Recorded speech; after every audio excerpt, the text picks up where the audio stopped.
And so we'll start with integrated backlog management. And we need to roll back to the beginning. In the book of Genesis it says, in the beginning there was the Word. Well, God's much more succinct than we are. So we need a few more words. So for us, in the beginning there was the story. This term in the Agile community is very confusing for people who are raised in traditional software development. But it's a really important concept for us. Have you heard this term, story? If you've not, the term story simply means one unit of work, one unit of value, one thing that you're going to do for the customer. If you will, one high-level requirement. Oftentimes when you build a set of things that are traditionally labeled as business requirements, what you really have is a series of stories. You have a series of features.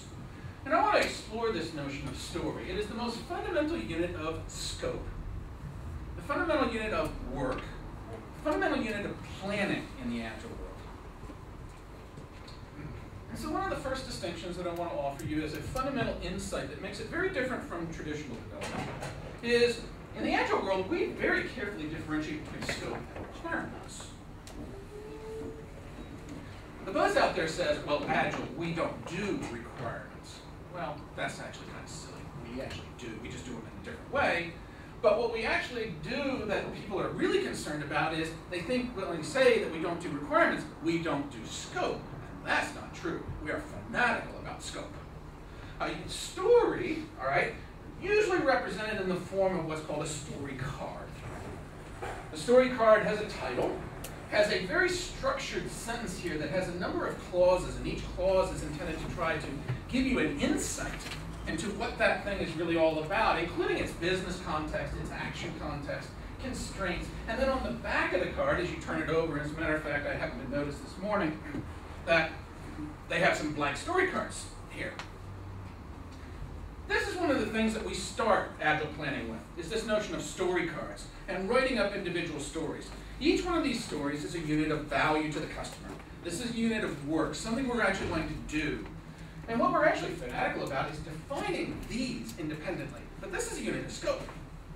In the Agile world, we're very clear. What we need to do first is figure out what the breadth of our problem is before we start to look at the depth.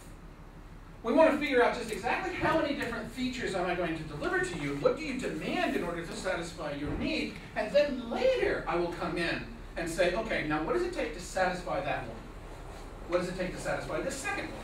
What does it take to satisfy the third one? And for us, scoping is the breadth study. Requirements is the depth study. Most of Agile planning is around the scope. True Agile planning is around the scope, and we're quite fanatical about that.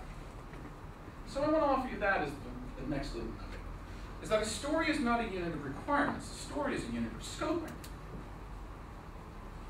And we talk very much about this notion of a deck of cards. Now, one of the other interesting terms that can cause us a lot of confusion is the term epic. So I want to talk about that for a second.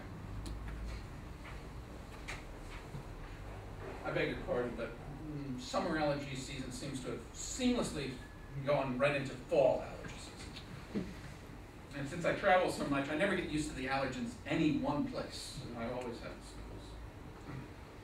I want to talk about actionable. What does actionable mean? In the Agile community, we have a couple of different acronyms that are all intended to try to represent what is a well-formed story. What is a story that has been refined and elaborated sufficiently that it can actually be acted on? One of those acronyms is called INVEST. Another one's called SMART. You may have heard of these. I'm going to offer you a third. SIV, which to me is a little bit more succinct. One of the basic ideas behind a story, when we write them up on each individual card, is that every one of these cards, every one of these stories, has to be separately specifiable. When I get it written up, if it is actionable, it has to be well enough defined that I can hand it to an analyst, and the analyst can do the requirements gathering.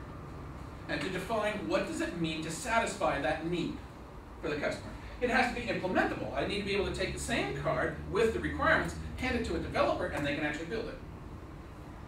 It has to also be estimable. I have to be able to take the same card, and in and of itself, it has to be able to get some kind of a bound on what the effort is for that thing. And it has to be verifiable. I have to be able to give it to testers, and they should be able to write the acceptance criteria. It is a unit of work for lots of different people. The analysts, the implementers, again, the implementers and testers, and the testers. It is a fundamental unit of work. One of the most hard things to understand about the Agile world is the idea that, well, these things are independent. It's how we do work breakdowns, one of the hard things.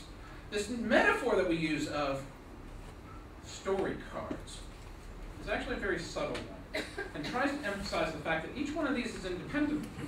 If really push comes to shove, and this is a low priority story, I throw it out of the deck. This is the scope of my project. This deck of cards is the scope of my project. This is the concrete representation of scope.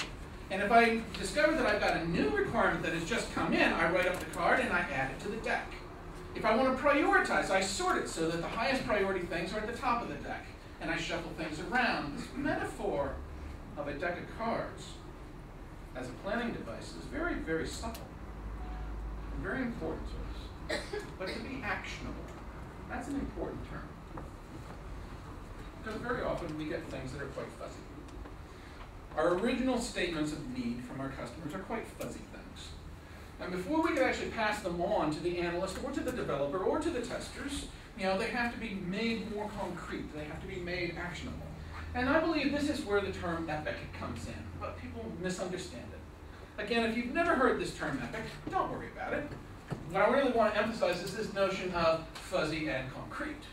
What does it mean to be well defined as a need/scoping item? I believe that where the confusion in the traditional literature of epics is that they think it is a noun. They think epic is a noun. It's not, it's an adjective. To me, epic means that you fail on one or more of those 4 criteria: specifiable, implementable, estimable, and verifiable. But if you satisfy all 4 of those, then you're very concrete and you are actionable. Let us not talk about epics as nouns any longer. Let's talk about epics as an adjective, as a modifier, as the opposite of actionable. Epic and actionable. Too fuzzy, well-defined, ready to go. And the reason why I want to move it to an adjective is because I'm now going to introduce that there are 4 fundamental different kinds of stories. A story, another definition of a story that I want to offer you is this. A story is a unit of scope. I said that a little earlier.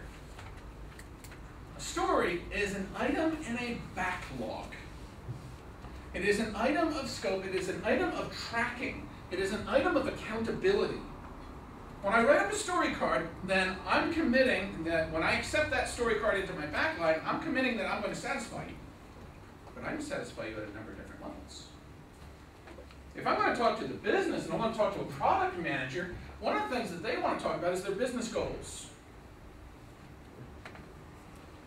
And they want to refine those business goals into a set of features that will actually satisfy that particular business goal.